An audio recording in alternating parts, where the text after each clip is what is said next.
What is work in progress inventory and what is the impact that it has on product costing? Well, to start with, work in progress inventory is also known as work in process inventory. It generally means the same thing. Oftentimes one's used as an adjective versus a noun, but they basically mean the same thing. Okay, your work in progress is generally the total cost. So you're looking at the value here, right? Because you have different materials that come together to produce a finished good. You have to look at the total cost of the unfinished good, all of the materials there. Okay, now what you do is you begin with the work in process, your unfinished good value. Okay, you add all manufacturing costs. Okay, that's all direct materials and direct labor. You may even include some overhead in there depending on whether you use variable costing or absorption costing. Absorption costing tends to group some overhead in there, where variable costing sends the overhead to a general selling and general administrative expenses account for the period. But anyway, these costs, direct and sometimes indirect, go into the process. You add that to your work in progress cost.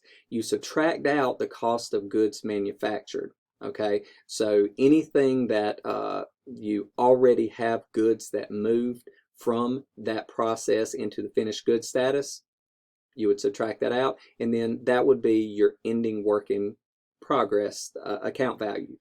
All right, so for purposes of how does it affect your product costing? Well, generally, you're going to account for the move of inventory initially on the balance sheet.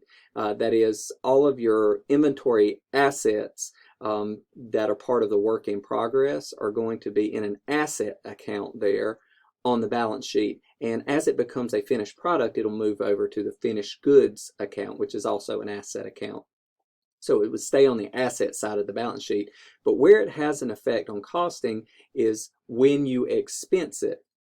That is, when you allocate all of the direct labor, direct materials together with the work in progress materials to get the finished cost of goods. Okay, this is an asset. You've expended other assets to create this thus far. When it sells, the costs, all of these together, the value of the finished good is going to be expensed on the income statement.